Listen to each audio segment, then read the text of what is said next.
Hello students, આજે આપણે English compulsory colours of life એનો ત્રીજો unit letter to John D જોન્સ્ટનનો અભ્યાસ કરીશું. એના લેખક છે અબ્રાહમ લિંકન. લેખક પરિચય જોઈએ તો અબ્રાહમ લિંકન એક ખૂબ જાણીતું વ્યક્તિત્વ છે. અમેરિકાના એ 16મા પ્રેસિડેન્ટ હતા યુનાઇટેડ સ્ટેટ્સ. 1861થી 1865ના સમયગાળા દરમિયાન એ અમેરિકાના પ્રેસિડેન્ટ હતા. એમનો જન્મ 1809 અને એમનું મૃત્યુ 1865માં થયેલું. અમેરિકામાં જ્યારે સિવિલ વોર થયું, ગૃહ યુદ્ધો થયા, ત્યારે એમાં યુનિયનને બચાવવામાં એમની ખૂબ મોટી ભૂમિકા છે. બીજા નંબરે જે કાળા ગોરાનો રંગભેદ હતો એમાંથી મુક્તિ મેળવવા માટે ઇમેન્સિપેશનનો જે કાયદો છે, મુક્તિ માટેનો જે કાયદો છે કે જેમાં ગુલામોને મુક્તિ મળવા માટેના કાયદાઓ હતા, એ પણ એ લાવ્યા હતા. ગેટિસબર્ગ એ અમેરિકાના ઇતિહાસમાં એમનું શ્રેષ્ઠ ભાષણ છે એવું માનવામાં આવે છે. 1865માં બીજી વખત પ્રમુખ માટેના ચૂંટણીના પરિણામો આવવાની તૈયારીમાં હતા અને જીતવાની નજીક હતા ત્યારે જ્હોન વિલ્કસ બૂથ નામના વ્યક્તિએ એમની ગોળી મારીને હત્યા કરી. એમનું આ અપ્રાસંગિક મૃત્યુ એમને શહીદ બનાવી દે છે અને યુએસએના ઇતિહાસમાં અબ્રાહમ લિંકનને સૌથી મહાન એ પ્રેસિડેન્ટ માનવામાં આવે છે. આપણી ટેક્સ્ટબુકમાં એમનો એક લેટર આપણે આજે ભણવાનો છે કે જે લેટર એમણે એમના સ્ટેપ બ્રધરને એટલે કે સાવકા ભાઈને લખેલો. એમના સાવકા ભાઈનું નામ છે જ્હોન ડેનિયલ જોન્સ્ટન, એટલે કે જ્હોન ડી જોન્સન. ડી એટલે ડેનિયલ. એમનો એ ભાઈ થોડો કામચોર હતો, એટલે વારંવાર એમની પાસે એ ઉછીના પૈસા માંગતો અને આ પત્ર લખ્યો ત્યાં સુધી કન્ટિન્યુઅસલી અબ્રાહમ લિંકને એમને પૈસા એમણે જ્યારે પણ માગ્યા ત્યારે આપ્યા. પરંતુ લિંકનને એ વાત સમજાઈ કે આમને આવી રીતે પૈસા આપવા એ આ સમસ્યાનો ઉકેલ નથી. આમને કામ કરતો કરવો, આમને કામ કરવા માટે પ્રેરિત કરવો, એ પોતાની રોજી પોતાની મેળે કમાઈ એ પ્રકારની પ્રેરણા અથવા તો સમજદારી એમને આપવી, સલાહ આપવી, એ જ આ સમસ્યાનો ઉકેલ છે. અને એટલે એમને સમજાવવા માટે, એમને જાગૃત કરવા માટે આ પત્ર એમણે એમના ભાઈને લખ્યો છે. અહીંયા શબ્દો ઘણા બધા વિરોધાભાસ માટે વપરાયા છે. મિનિંગ સરખા થતા હોય છે, એના શાબ્દિક અર્થ સરખા થતા હોય છે, પણ જે સંદર્ભમાં એ શબ્દો વપરાયા હોય એમાં એના અર્થ કદાચ અલગ થતા હોય. તો જોઈએ આપણે પાઠ. ટૂંકો છે, 1.25 પેજમાં પૂરો થઈ જશે. Letter to John D Johnston. પત્ર લખાયો જાન્યુઆરી 2, 1851માં. શરૂઆત કરીએ. Dear Johnston. વહાલા Johnston, your request for $80 I do not think it best to comply with now. તે જે $80ની મને રિક્વેસ્ટ કરી છે એ નું પાલન કરવું હું ઉચિત નથી માનતો, યોગ્ય નથી માનતો. કમ્પ્લાય કરવું એટલે પાલન કરવું. At the various times when I have helped you a little, you have said to me, અલગ અલગ સમયે, વેરિયસ એટલે અલગ અલગ, જ્યારે પણ મેં તને થોડી ઘણી મદદ કરી છે ત્યારે તે કહ્યું, you can get along very well now, કે હવે આપણે આ તમારી મદદથી સારી રીતે આગળ વધી શકીશું. તમે આ મને મદદ કરી, જ્યારે પણ મેં તને મદદ કરી ત્યારે તે મને કહ્યું કે તમે આ મને મદદ કરી એનાથી હવે મારું કામ થઈ જશે. ગેટ અલોંગ એટલે આગળ વધવું. But in a very short time I find you in the same difficulty again. પણ થોડા સમયમાં જ મેં તને ફરીથી મુશ્કેલીમાં અને એવી જ મુશ્કેલીમાં પડેલો જોયો. નાવ હવે this can only happen by some defect in your conduct. હવે આ ત્યારે જ બને જ્યારે તારા આચરણમાં, તારી રહેણી કહેણીમાં કોઈ ડિફેક્ટ હોય, કોઈ ખામી હોય. કંડક્ટ એટલે આચરણ. What the defect is, I think I know. એ ખામી શું છે એ મને લાગે છે, મને ખબર છે. યુ આર નોટ લેઝી, તું આળસુ નથી. And still you are an idler, અને છતાં તું એક પ્રમાદી છે. લેઝી અને આઇડલર આમ તો સિમિલર વર્ડ છે અહીંયા. તું આળસુ નથી, તું પ્રમાદી છે. દેટ મીન્સ તું આળસુ છે. I doubt whether since I saw you, you have done a good whole day's work in any one day. કેમ કે મેં તને જોયો છે એટલે મને શંકા છે. ડાઉટ એટલે શંકા હોવી, કે તે કોઈ એક દિવસ પણ આખો દિવસ સારી રીતે કામ કર્યું નથી. મને શંકા છે તે કર્યું જ નથી, અને મેં તને જોયો પણ છે.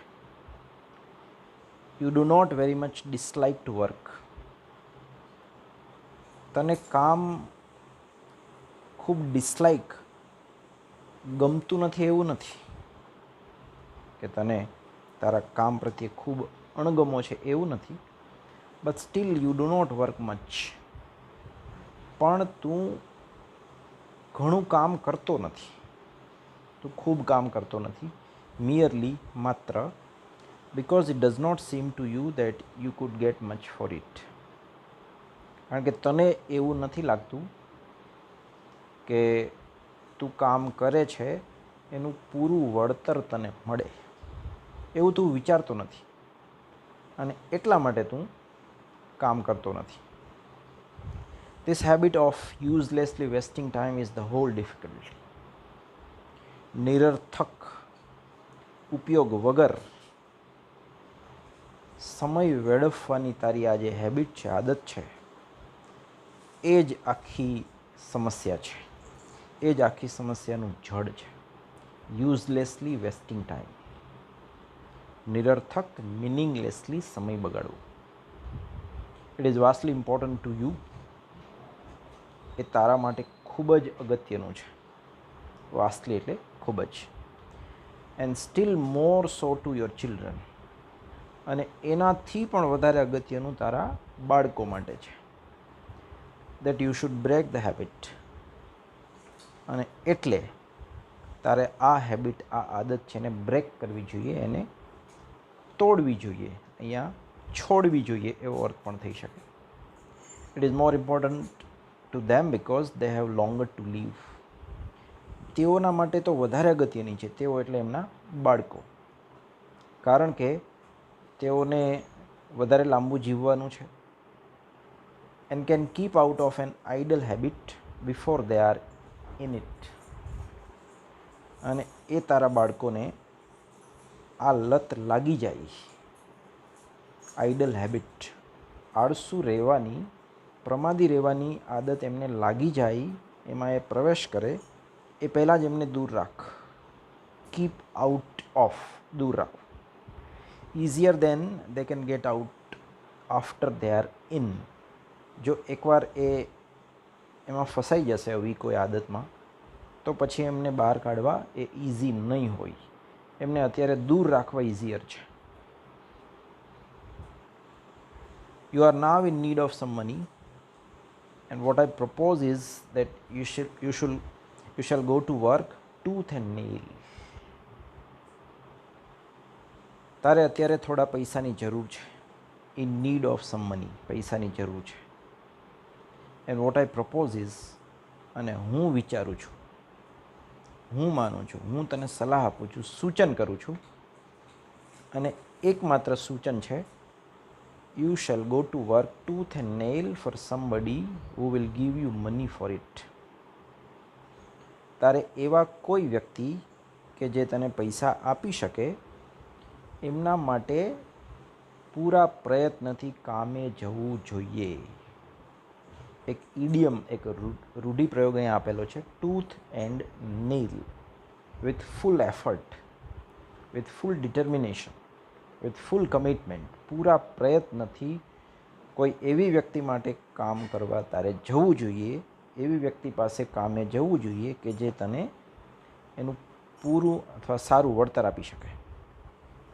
Late father and your boys take charge of your things at home. ઘરની બાબતો, થિંગ્સ એટ હોમ, એની દેખરેખ, એનું ધ્યાન, એનો ચાર્જ તું તારા પિતાશ્રીને અને તારા છોકરાઓને આપી દે. Prepare for a crop and make the crop. તારા ઘરે તારી પાસે જે ખેતર છે એમાં પાક માટે તૈયારી કરવી, પાકને તૈયાર કરવો, એ બધા કામનો ચાર્જ, એ બધા કામનું જે ભારણ છે એ તું તારા પિતા અને તારા છોકરાઓને આપી દે. And you go to work for the best money wages. અને તું જ્યાંથી તને શ્રેષ્ઠ મહેનતાણું મળે પૈસાના સ્વરૂપમાં, ત્યાં તું કામ કરવા માટે જતો રહે. Or in discharge of any ડેપ્ટ યુ ઓ. અથવા તો તારા માથે કોઈ દેવું હોય, ડેપ્ટ, તો એના માટે પણ તું કોઈ વ્યક્તિ માટે કામ કરવા જઈ શકે કે જેના બદલામાં તારું દેવું છે એની ભરપાઈ થાય. દેટ યુ કેન ગેટ, કે જે કામ તને આસપાસ ક્યાંય મળી શકતું હોય. And to secure you a fair reward for your labour. અને તું જે મહેનત કરે, લેબર, એનું તને એક યોગ્ય વળતર પણ તું સુરક્ષિત કરી શકે. સિક્યોર કરવું એટલે સુરક્ષિત કરવું, મેળવવું. આઈ નાવ પ્રોમિસ યુ, હું તને અત્યારે વચન આપું છું, that for every dollar you will between this and the 1st of May get for your own labor, either in money or as your own indebtedness, I will then give you $1, one other dollar. હું તને વચન આપું છું કે આજથી 1 many વચ્ચે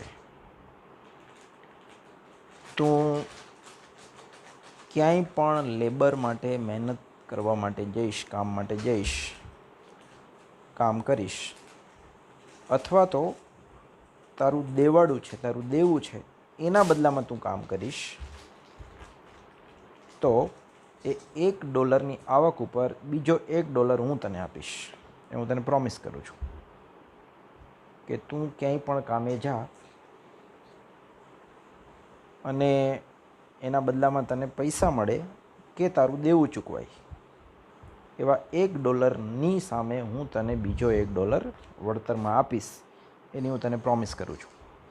by this, if you hire yourself at $10 a month, આમનાથી શું થશે કે તું મહિને $10 પણ જો ક્યાંય કામે રહીશ, તું કોઈ એવી જગ્યાએ કામ શોધી લે કે જે કામના બદલામાં તને મહિને $10 મળે, તો શું થશે? From me you will get 10 મોર. મારા તરફથી તને 10 વધારે ડોલર મળશે, making $20 a month for your work. અને એઝ અ રિઝલ્ટ પરિણામે તારા કામના બદલામાં તને $20 મળશે. 10 એ તારા એમ્પ્લોયર તરફથી અને 10 મારા તરફથી. ઇન ધીસ આમાં I do not mean you shall go off to St. Louis or the lead mines or the gold mines in California. આમાં મારો કહેવાનો અર્થ એ નહીં થતો કે તું સેન્ટ લુઈસમાં કામ કરવા જા, કે કોઈ ધાતુની કે કોઈ સોનાની ખાણમાં તું કામ કરવા જા. એવી જગ્યાએ કામ કરવા જવાનો કે ત્યાં મોકલવાનો મારો અર્થ નથી, મારો આશય નથી. અહીંયા માઇન્સ એટલે ખાણ. But I mean for you to go at it for the best wages you can get close to home in Coles County. મારો કહેવાનો અર્થ એ છે કે કોલ્સ કાઉન્ટી કે જે એમના સાવકાભાઈ કે જે વિસ્તારમાં રહે છે એ વિસ્તારનું નામ છે, એ વિસ્તારમાં કોલ્સ કાઉન્ટીમાં તારા ઘરની આસપાસ તને શ્રેષ્ઠ મહેનતાણું મળે, સારામાં સારું મહેનતાણું મળે એવી કોઈ જગ્યાએ તું કામ કરવા જા. તો અહીંથી દૂર કેલિફોર્નિયામાં કે સેન્ટ લુઈસમાં કે કોઈ લેડ માઇન્સ કે કોઈ ગોલ્ડ માઇન્સમાં કામ કરવા જાય એવું હું તને નથી કહેતો. Now if you will do this, હવે જો તું આ કરીશ, you will be soon out of ડેપ્ટ. તો તું થોડી વારમાં જ, થોડા સમયમાં જ દેવામાંથી બહાર નીકળી જઈશ. And what is better, you will have a habit, અને એનાથી પણ વધારે સારું એક એવી આદત તારી અંદર વિકસશે, ડેવલપ થશે, that will keep you from getting in ડેપ્ટ અગેન. કે આદતથી તું ફરી દેવામાં ક્યારેય ફસાઈશ નહીં, તું દેવામાં પડીશ નહીં, દેવાદાર નહીં બને. But if I should clear you out of ડેપ્ટ, next year you would be just as deep in as ever. પણ કે જો હું અત્યારે તારું આ દેવું ક્લિયર કરી દઉં, ચૂકવી દઉં, તો ફરીથી આવતા વર્ષે તું દેવામાં મુકાઈ જઈશ. એટલી જ ઊંડાઈથી, એટલી જ મુશ્કેલી સાથે તું ફરીથી દેવામાં મુકાઈ જઈશ. As deep as ever. You say you would get almost give your place in heaven for $70 or $80. તે તારા લેટરમાં પૈસા માંગતા પત્રમાં લખ્યું કે જો તને $70-80 અત્યારે મળી જાય તો તેને સ્વર્ગમાં સ્થાન મળી ગયાનો આનંદ, સ્થાન મળી ગયાની રાહત મળશે. Then you value your place in heaven very cheap. તો મારી દૃષ્ટિએ તું સ્વર્ગમાં તારું સ્થાન ખૂબ સસ્તું આંકે છે. એની કિંમત બહુ તું ઓછી કરે. ચીપ એટલે સસ્તું, ઓછું. For I am sure you can, with the offer I make, get the $70 or $80 for 4 or 5 months work. કારણ કે મને ખાતરી છે કે મેં તને જે ઓફર કરી છે, મેં તને જે સલાહ આપી છે, એ પ્રમાણે જો તું કામ કરીશ તો તું $70-80 તો 4-5 મહિનામાં જ કમાઈ શકીશ. 4-5 મહિનામાં જ તું આ $70-80 કમાઈ શકીશ એવી મને પૂરી ખાતરી છે. I am sure. You say if I will furnish you the money you will deed me the land. તે કહ્યું કે જો તમે મને આ પૈસા પૂરા પાડશો $70-80 તો હું મારી જમીન તમારા ખાતે કરી દઈશ. એટલે અબ્રાહમ લિંકનના સાવકાભાઈએ જ્યારે પૈસા માંગવા માટે પત્ર લખ્યો ત્યારે એમણે એમાં એમ પણ કહ્યું કે જો અબ્રાહમ લિંકન એમને આ $70-80 આપશે તો એ એમની પાસે જે જમીન છે એ અબ્રાહમ લિંકનના ખાતે કરી દેવા માટે તૈયાર છે. જો એમને પૈસા ફર્નિશ કરે તો ફર્નિશ કરવું એટલે પૂરું પાડવું, ડીડ કરવું એટલે ખાતે કરી દેવું કાયદેસર. And if you don't pay the money back you will deliver possession. અને એમણે પત્રમાં એમ પણ કહ્યું કે જો હું ઉછીના લીધેલા પૈસા પાછા ન આપી શકું, પે બેક ન કરી શકું, તો એ જમીનની માલિકી પણ અબ્રાહમ લિંકનને આપી દેશે. ડિલિવર પોઝેશન એટલે માલિકી આપી દેવી. ખાતે તો કરી દેશે, પૈસા લીધેલા પાછા નહીં આપી શકે તો એને જમીનની માલિકી પણ આપી દેશે. નોનસેન્સ. એમના સાવકાભાઈનો આ વિચાર અબ્રાહમ લિંકનને ગમ્યો નહીં, એટલે એમણે શબ્દ વાપર્યો નોનસેન્સ, મૂર્ખાઈ ભર્યું. If you can't now live with the land, how will you then live without it. અત્યારે જમીન છે અને તું સારી રીતે રહી શકતો નથી, જીવી શકતો નથી, તો જમીનના ગયા પછી તું કેવી રીતે જીવી શકીશ? Without it.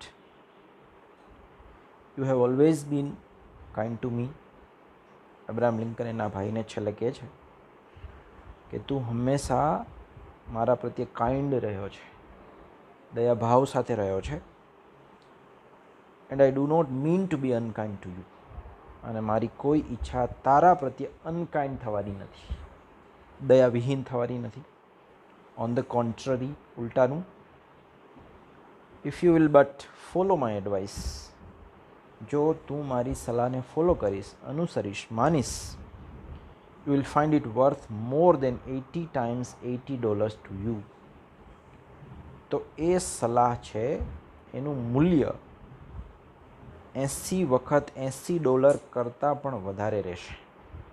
80 times 80 વખત $80, $80 થી પણ એમની વર્થ, એમનું મૂલ્ય, એમની કિંમત એ વધી જશે. અફેક્શનેટલી યોર બ્રધર. તારો પ્રેમાળ ભાઈ એ લિંકન એટલે અબ્રાહમ લિંકન. Thank you.